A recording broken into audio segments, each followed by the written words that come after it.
Hola a todo mundo. Roberto Novelo, les doy la más cordial bienvenida a su canal Acampa Academia Mexicana de Paisaje. En esta serie de programas pregrabados respecto al paisaje según diversas opciones filosóficas o espirituales, aunque como suelo hacer, pediré a nuestro invitado hoy de lujo presentarse, no puedo omitir comentarles que este canal no existiría si él y la doctora Luz Helena Claudio no me hubieran animado a crearlo. Por lo que me siento muy honrado en que Wilmer, uno de los más conocidos youtubers en Perú, en México y en España, él radica en Barcelona, pues haya aceptado mi invitación para hablar de antroposofía y paisaje. Hermano Will, muy bienvenido. Muchísimas gracias, estimado Roberto. Es un gusto siempre retomar el contacto contigo y qué alegría saber que con tu canal ya empiezas a hacer un trabajo de entrevistar tú también a otros personajes y sobre todo con un tema, desde mi punto de vista, tan interesante como es el paisaje visto, en mi caso, desde la visión antroposófica del mundo. Así que un placer para mí y agradecidísimo por tu cordial invitación, apreciado y estimado Roberto Novelo. Muchas gracias. Seguramente mucha gente ya te conoce, pero no siempre hablas de tu faceta en cuanto a tu vivencia con la naturaleza. Entonces, si no fuera mucha molestia, antes de entrar en tema, te pediría que nos hicieras una pequeñísima receta tuya respecto al tema que nos ocupa, que es el paisaje. El paisaje para mí, sobre todo, bueno, paisaje, todo es un paisaje, ¿no? Cualquier cosa que veamos en el mundo, en realidad tiene un determinado paisaje.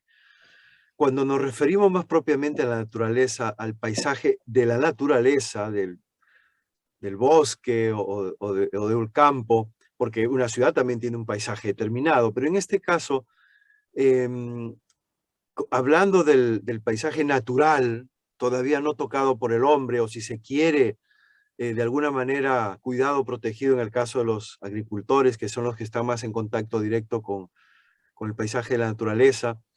Un paisaje en realidad es el conjunto de muchos componentes y que conviven de manera armoniosa o no en determinado espacio.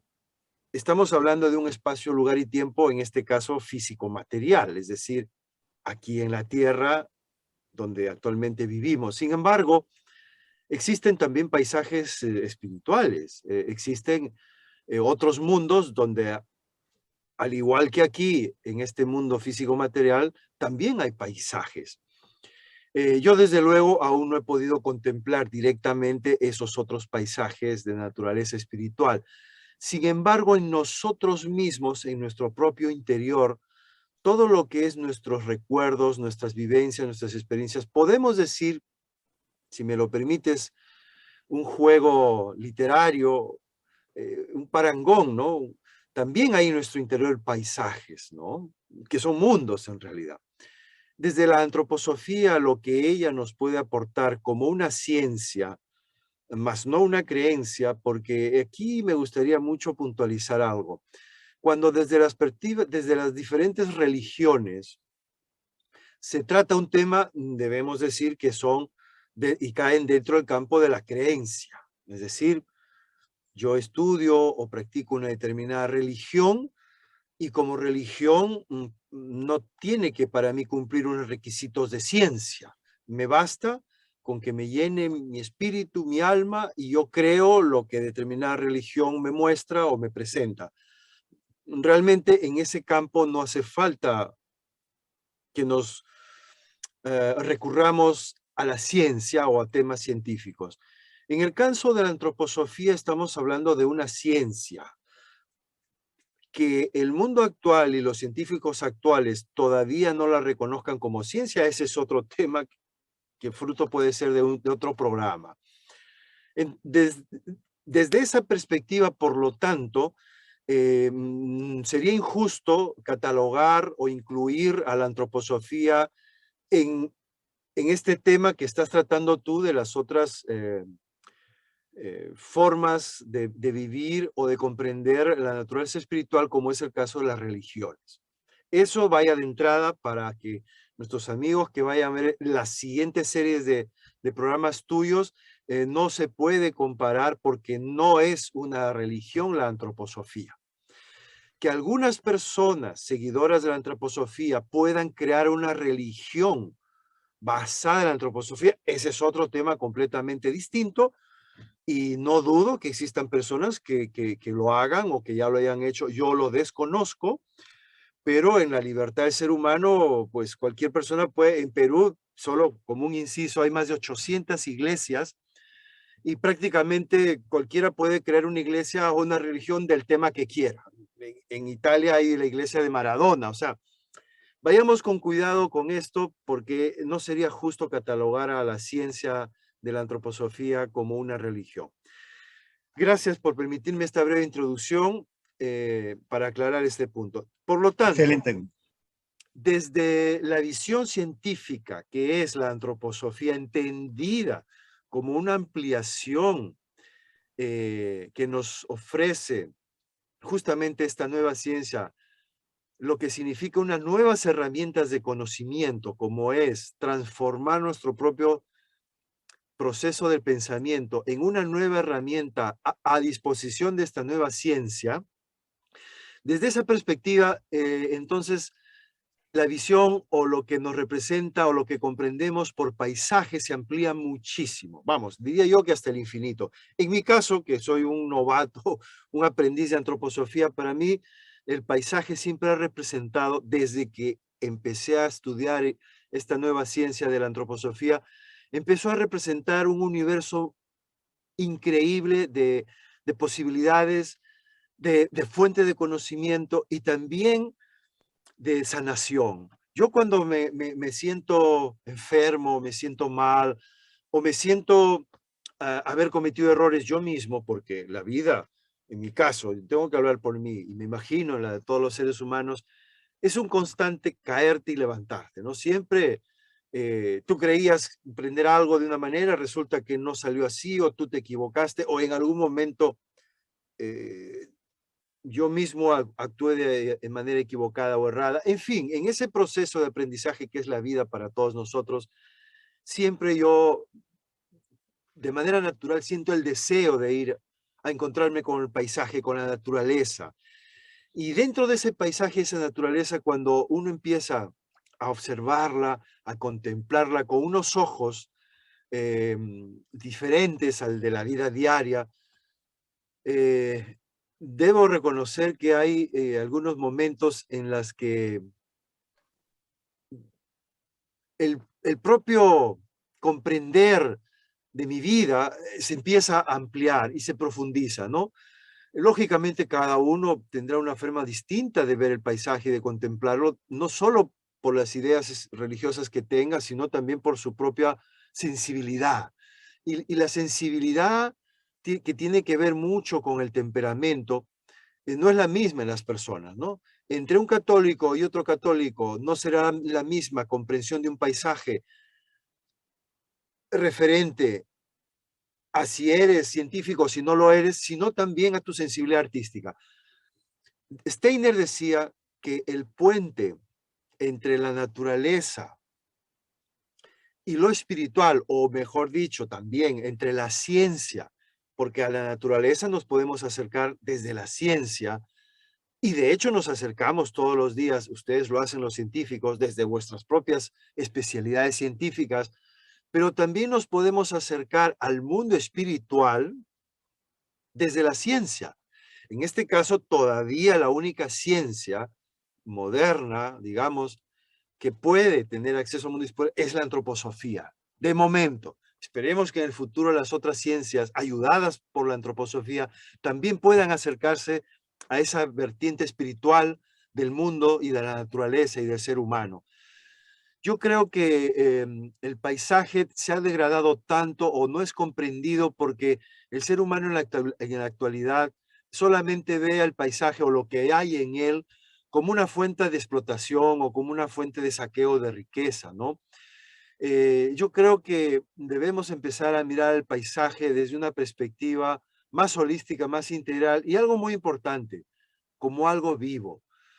Pero esa vida, en realidad, es nuestra vida también. El ser humano que vive en la tierra forma parte de la vida de la tierra y el paisaje y el ser humano, aunque no esté presente el ser humano en un espacio en concreto, también afecta al hombre y el hombre afecta al paisaje, aunque directamente ese paisaje se mantenga virgen. Por ejemplo, hay lugares en el Amazonas que todavía se mantienen vírgenes, pero lo que está ocurriendo en todo el mundo, tarde o temprano le va a afectar a ese rincón. Todo le afecta al mundo. De momento, eso como introducción, no sé si me he liado mucho, no sé si es... Pero Está hazme las perfecto, preguntas que Wilmer. desees para tratar de desarrollarlo un poco más y hacerlo más Sí. entendible, por favor, Roberto. De hecho, has desarrollado ya algunos de los temas sobre los que te preguntaré. Bueno, la primera pregunta formal es justamente establecer un marco de referencia en relación a la antroposofía. Muchos de nuestros espectadores seguramente no tienen una idea muy clara de lo que es esta ciencia, la antroposofía, y tal vez tú pudieras, por favor, ofrecernos una breve sinopsis, un resumen de sus planteamientos más importantes. Y con todo y no ser un experto en la antroposofía, modestamente hasta donde puedo entender y comprendido, con mucho gusto lo comparto, Roberto. Si hay errores y correcciones de antropósofos más experimentados, por favor, hacérmelo llegar para rectificar y emplear mi conocimiento. Muchas gracias. Como ciencia, la antroposofía no es diferente a cualquier otra ciencia. Para cualquier ciencia, lo importante y lo fundamental es el método científico de investigación para desarrollar esa ciencia. Si no hay esa premisa primera, no podemos hablar de ciencia ninguna. Por lo tanto, la antroposofía también tiene que tener ese componente de base, y lo tiene de hecho. Por lo tanto, no es el objeto del estudio de una ciencia determinada lo que hace que eso sea una ciencia. Es el método que tú aplicas para investigar ese tema lo que hace de ese tema o de ese fenómeno o lo que sea, pues una ciencia. Con la antroposofía es exactamente igual. El objeto de estudio de la antroposofía es lo espiritual en el hombre y en el mundo que nos rodea. Ese es el objeto.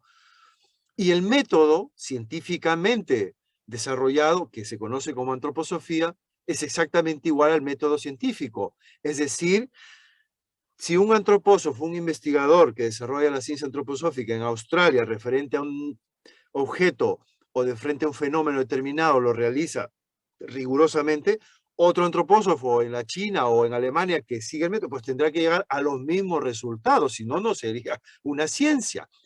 Y esto ya lleva más de 80 años desarrollándose investigaciones, sobre todo en el campo muy cercano al paisaje, que es la agricultura biodinámica. Y allí ya hay todo un mundo de desarrollos científicos corroborados absolutamente, y la prueba más contundente es que las producciones agrícolas cultivadas según los métodos de la agricultura biodinámica, que son en el área de la agricultura, la plasmación de todas las investigaciones antroposóficas en esa área, lo demuestran. Por ejemplo, solo para poner un ejemplo, en Francia existe una finca que produce vino, se llama Joly, el productor, y él desarrolla una pequeña finca con vino biodinámico, es decir, aplicando los principios de la ciencia antroposófica a la agricultura. Bueno, pues sus vinos son de los más caros del mundo. Me parece que una botella se vende $1,000, una botella. La gente lo aprecia tanto y es tan exitoso este producto que la gente pues lo compra y paga caprichos. Y yo no digo que todos los que desarrollan agricultura biodinámica se tengan que dedicar a un mercado exclusivo de élites. No. A donde quiero llegar es que es tan efectivo y que funciona, que es realmente algo para tomarse en cuenta, que en ese campo concreto. Otro tema muy importante, por ejemplo, en el tema médico, también la antroposofía ha dado un impulso fundamental para ampliar lo que se conoce como las ciencias médicas actuales, y tenemos en varios países del mundo clínicas, hospitales especializados en aplicar la medicina, ampliándola con lo que desde la ciencia antroposófica se ha desarrollado en el campo médico. Y así podemos decir en varias otras ciencias, pero hasta ahí lo que puedo aportar en ese momento, Roberto. Eh, Muy bien, Wilmer. La siguiente cuestión es, ¿qué convicciones respecto a la naturaleza tiene la antroposofía? Antes de Bu- entrar en este interesante tema de la arquitectura, perdón, de la agricultura biodinámica, pues hay ciertos preceptos éticos o filosóficos en relación a la naturaleza. Bueno, la antroposofía en sí no es que tenga una conceptualización rígida referente a algo, ¿no? Como ciencia, y como toda ciencia, está en constante evolución. Por lo tanto, no podemos fijarnos en un eslogan o un principio terminado y ya tiene validez eterna. No, porque al igual como referente a otras ciencias, en el paso del tiempo se han ido desarrollando e incluso en algunos aspectos se han modificado, también en la visión que puede tener la antroposofía. En realidad, la antroposofía, la visión es personal, es decir, yo puedo tener una visión del paisaje, pero otro antropósofo puede tener otra visión del paisaje. Esto no quiere decir que en su conjunto la antroposofía no tenga un concepto. Sería muy complicado para mí explicártelo, Roberto, porque es tan complejo lo que hay que decir de este tema, porque nos tendríamos que ir a los orígenes de la Tierra en sí, de todo lo que existe. Y aquí entramos a un tema ya de esoterismo, ¿no? Pero básicamente, si la Tierra está inmersa en nuestro sistema solar, ¿no? Y las fuerzas planetarias, estamos hablando de los planetas más cercanos a la Tierra, dejan su huella en las plantas. Por favor, tómelo con pinzas lo que estoy diciendo. Fuerzas planetarias de los planetas que rodean la Tierra, estamos hablando pues de Mercurio, Venus, Marte, todas las fuerzas planetarias, actúan en la naturaleza y condicionan que cada planta tenga una forma distinta dependiendo de qué fuerza planetaria influyó en la génesis de esa planta determinada. Y tenemos en la naturaleza millones de especies, imagínate lo que estamos hablando. Wilmer, Que además, ¿fuerzas gravitacionales o qué tipo de fuerzas? estamos hablando de fuerzas etéricas, que Muy bien. dentro del campo de la ciencia actual no comprenden ni saben lo que es. Entonces, hay que, para hablar con propiedad, yo exigiría que las personas que quieren juzgar mi exposición y lo que es la antroposofía, primero estudien antroposofía mínimamente, porque es como explicarle a un niño de jardín, pues, trigonometría, ¿no? O sea, yo puedo hablar con ellos, pero ¿qué me estás hablando? O sea, no tiene ningún sentido para mí. Tu pregunta es muy, muy lógica. Fuerzas gravitacionales, claro, esto es lo que las únicas fuerzas que la física conoce referente a los planetas. ¿Qué otra fuerza va a venir? Las del Sol. Bueno, sí, llega la luz. Estamos hablando realmente de un tema que yo diría, hay con mucha humildad, hay que acercarnos a él, Roberto, y ese es un tema que hoy día muchos científicos ya no tienen. Se creen que ya la ciencia actual lo ha descubierto todo, lo único que hay es lo que ya se conoce y esta nueva ciencia de la antroposofía no se la toma en consideración en absoluto. Pero va por ahí la cosa, ¿no? Hay unas fuerzas que son las fuerzas de la vida. Te pongo un ejemplo bien simple. Tú cuando estás en el laboratorio y observas unas células, ves células moviéndose, actuando, etcétera. Pero la pregunta que te haría es, ¿tú ves la vida de esas células o unas células vivas haciendo procesos? Así es. Y que bueno, creo que Pero la los vida en mismos, sí que anima esas células no las ves. En el laboratorio no hay, la ciencia actual no ha logrado desarrollar ningún instrumento para observar la vida en sí. Ves y trabajas con seres vivos, pero la vida en sí no eres capaz de percibirla y no existe ningún instrumento desarrollado por nuestra ciencia actual para percibirlo. Entonces aquí viene nuestra ayuda a la antroposofía. Sí se puede percibir la vida de un ser, por supuesto, pero tienes que desarrollar primero el instrumento para poder captarlo. ¿Y cuál es el instrumento? Es tu propio pensar. muy bien. Bueno, ¿y qué valor tiene la naturaleza desde esta óptica? Total, ¿no? Somos parte de la naturaleza.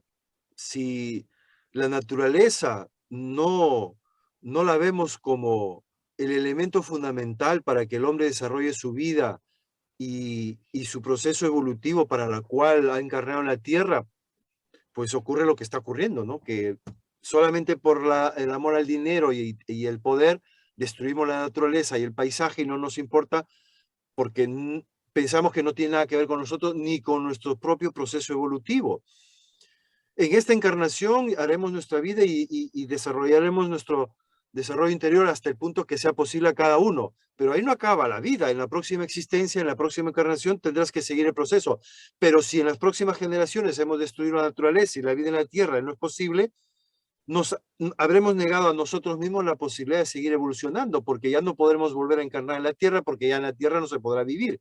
Entonces, la gente, al ignorar que la ley de la karma y la reencarnación es una ley tan tajante y tan verdadera como la ley de la gravitación universal, que hace que este teléfono se caiga si lo suelto, si no comprendemos que ambas leyes son absolutamente reales y verdaderas, con la única diferencia que con la ley del karma y la reencarnación no tenemos ninguna posibilidad de conocimiento con la ciencia actual desarrollada, exceptuando la antroposofía, pues por eso el mundo está como está, por ignorar todas estas cosas. Y en este orden de ideas, ¿qué es entonces el paisaje? ¿O qué sentido tiene el paisaje? El paisaje fue creado desde el origen del universo, de este universo, para hacer posible la evolución del hombre en esta tierra. Por lo tanto, nosotros debemos cuidar ese paisaje, porque ese paisaje nos permite vivir aquí. Si nosotros no cuidamos el paisaje, nos estamos autodestruyendo a nosotros mismos. No hay manera de separar el paisaje, la naturaleza del ser humano. Por eso que en nuestras culturas todavía la Pachamama es nuestra madre. Por eso que en nuestras culturas todavía en los lenguajes encontramos palabras que hacen referencia a esas fuerzas etéricas. ¿Por qué las fiestas del solsticio de verano, las solsticios del invierno son tan importantes? Por ejemplo, para la cultura inca, la fiesta del Inti Raymi, porque en nuestros pueblos todavía la conexión con el paisaje y la naturaleza no se ha roto.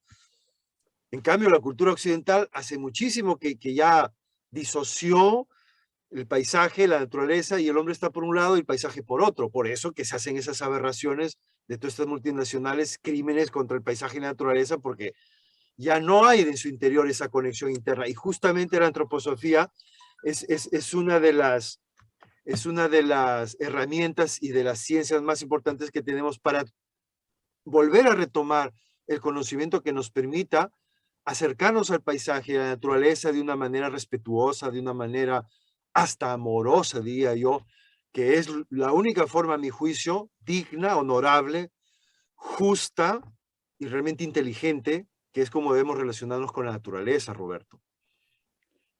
Precisamente eso nos lleva entonces a la relación entre la antroposofía y el paisaje. Claro, porque te va a permitir contemplar el paisaje de una manera mucho más profunda, mucho más ampliada de lo que si no estudias antroposofía y no la conoces, puedes tener, definitivamente.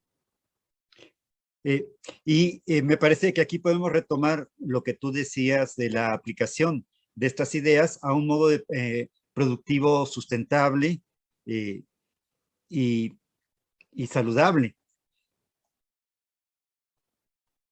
Así es. La siguiente pregunta es en relación a esta idea que algunas aproximaciones espirituales tienen a una noción de paraíso, ¿sí? En el caso de la antroposofía, existe una especie de paraíso con elementos de la naturaleza como los conocemos, es decir, después de la muerte podemos esperar ver árboles, ríos, el sol, o qué nociones hay a ese respecto. No tienes que esperar a la muerte para observar lo que subyace detrás de este mundo físico material en el que vivimos, ¿no? Cada noche abandonamos nuestro cuerpo físico, ¿no? Sé que la gente que no conoce estos temas, parecerle algo extraño, pero los griegos lo sabían muy bien, por eso ellos le llamaban al sueño el hermano menor de la muerte, ¿no? Porque todas las noches cuando dormimos, en el lecho donde yacemos nuestro cuerpo físico y las fuerzas etéricas, que son las fuerzas que dan la vida a este cuerpo físico, se mantienen allí, y nuestra alma, nuestro componente astral anímico, juntamente con nuestro yo espiritual, es decir, nuestro verdadero yo, abandonan cada noche nuestro cuerpo físico. Entonces, si nosotros tuviésemos la capacidad, la posibilidad de en este proceso de desencarnar en la noche, acordarnos de las vivencias que tuvimos en el mundo espiritual, no haría falta esperar a la muerte para saber que realmente el mundo espiritual existe, porque cada noche vamos allí. Entonces, pero ya te digo, para poder desarrollar todo esto, en mi caso, yo encontré antroposofía. No digo que sea el único camino. Hay otras escuelas de otras filosofías que también te pueden permitir el acceso al mundo espiritual. Ahora, lo que yo no recomiendo es el acceso al mundo espiritual a través de sustancias, ya sean drogas u otras sustancias artificiales, porque si bien es cierto, puedes tener experiencias, entre comillas, de naturaleza espiritual, será a través de la sustancia y no a través de tu propia fuerza de voluntad y tu propio ser espiritual el que tiene las experiencias. Entonces, si bien en un lejano pasado los procesos de iniciación eran justamente eso, el que la persona que atravesaba un proceso de iniciación en las escuelas de Eleusis o de Mitra, o en nuestras culturas ancestrales, mayas, aztecas, olmecas, o de cultura caral o de los incas, lo que sea que tuvieran estas escuelas iniciáticas, era el proceso en el cual el ser humano se le permitía a través de todo un proceso de desarrollo espiritual y de un riguroso desarrollo de virtudes nobles y elevadas, tener conocimiento, una experiencia del mundo espiritual y acordarse luego, porque como te digo, todas las noches tenemos experiencias espirituales, pero no nos acordamos. Entonces, la clave está en empezar a estudiar antroposofía. En mi caso creo que es lo que corresponde a nuestra época actual, mucho más adecuado, acertado, y tener uno mismo esas experiencias. Y entonces ya no necesitas creer, porque hasta ahora la gente todavía cree, como tú dices, en un mundo paradisiaco tal vez, pero si el mundo espiritual existe y todas las noches vamos a ver, ¿por qué no desarrollar nuestras capacidades para no tener que recurrir a la creencia, sino a la constatación fidedigna y certera de que realmente, oye, si lo estás viendo y te acuerdas de lo que has visto, pues ya la fe o la creencia deja de tener sentido, ¿no? Ver para creer, decía justamente el profeta. Fíjate que este asunto de los psicotrópicos es un tema sumamente interesante que no habíamos tratado en este canal, pero que nos da pie para ir a la siguiente pregunta relativa al aspecto de los símbolos. Se sabe que cuando se usan este tipo de plantas o sustancias, ¿verdad? De pronto hay ciertos fenómenos que ocurren que como que tienen que ver con algo que ya está ahí, ¿no? Y en las religiones, en la mayoría de las que conocemos por lo menos, hay algunas ideas sobre la creación y sobre los elementos en la naturaleza que aluden a ciertas cuestiones, a veces hasta de tipo moral. Por ejemplo, el árbol de la vida, la flor de la vida, el árbol del bien y del mal. eh, no sé, ese tipo de símbolos existen para la antroposofía. Es que existan símbolos para la antroposofía. En el mundo espiritual existe todo un paisaje infinitamente más complejo que el que tenemos aquí. Entonces, en el mundo espiritual, al igual que aquí hay montañas y valles y ríos, pues ahí también hay realidades y seres que lo poblan. Y lo único que hace la antroposofía, tan igual como lo hicieron las culturas ancestrales que todavía guardan ese recuerdo, es pues simplemente tener acceso a ese mundo espiritual. A través de estas sustancias psicotrópicas tienes acceso a este mundo espiritual, pero a un determinado paisaje. La idea es entrar al mundo espiritual y contemplar los paisajes, pero sin necesidad de ninguna sustancia, ¿no? Porque realmente, si es la sustancia la que está permitiéndote ese acceso, en realidad no es tu trabajo, no es tu desarrollo, no es tu logro personal. Estás haciendo trampa, o es como si estuvieses entrando a una casa por la ventana, estás allanando esa morada. No, al mundo espiritual hay que entrar por la puerta grande, y la única manera de entrar a la puerta grande es desarrollando tu propio pensamiento, acompañado de cualidades éticas morales, porque si no, no se puede avanzar en ese sendero, y poco a poco, a fuerza de desarrollar todo este proceso tendrás las experiencias espirituales y ya no necesitarás ninguna sustancia psicoactiva de ningún tipo para morar en ese mundo espiritual conscientemente, porque ya te digo, todas las noches moramos en ese mundo espiritual, pero no nos acordamos. Eh, Tras la siguiente pregunta haremos una pausa por razones técnicas, pero me parece que no podemos dejar de enlazar esto con algo que de alguna manera tú ya has explicado. La pregunta es, ¿existe para la antroposofía una especie de paisaje metafísico No es que o exista para la divino? antroposofía corrobora y observa lo que existe ahí. O sea, no es que la antroposofía se haya creado un paisaje mental, imaginario, no, no. La antroposofía lo que hace es te da la herramienta para que tú entres y descubres y visites esos paisajes. Ahora, yo personalmente no he desarrollado todavía mi capacidad para investigarlo y por lo tanto yo no te puedo hablar de esos paisajes. Quien sí lo hizo y de manera brillante fue Rudolf Steiner, por lo tanto, quien desee conocer el paisaje espiritual lo puede hacer a través de Rudolf Steiner. Si lees los libros Ciencia Oculta, por ejemplo, y también cómo se adquiere conocimientos de los mundos superiores de Rudolf Steiner, puedes tener una descripción del paisaje exacta. Yo no me atrevería ahora porque quiero dejar ese tema a quien realmente a la fuente. No quiero interpretarlo a Rudolf Steiner. Sería un error y no me atrevo. Entonces yo aconsejo a quienes quieren conocer lo que desde la antroposofía se puede hablar de, o conocer del mundo espiritual, vayan directamente a los libros de Rudolf Steiner, mi estimado Roberto. De hecho, Wilmer, tú desde hace algún tiempo me has hecho llegar algunos materiales de conocimiento de la ciencia antroposófica. Por ejemplo, lo que me enviaste hoy, si tú estás de acuerdo, podemos disponerlo para nuestros amigos de la Acampa en la descripción del video. De pronto que puedan consultar alguna cápsula o alguna lectura. Sí, por supuesto, el conocimiento hay que compartirlo y es la única manera de continuar despertando la conciencia de la humanidad. Un conocimiento que solamente sirve para estar guardado y no sirve para ponerse en práctica, no sirve nada. Así que adelante, hermano, y comparta todo lo que usted desee. Para eso estamos. Y para eso está Muy este bien. conocimiento. Gracias, Wilmer. Haremos una brevísima pausa y me parece que no estará de más que también demos una muy breve semblanza de Rudolf Steiner, porque creo que su vida y su obra puede fortalecer más la explicación de la antroposofía.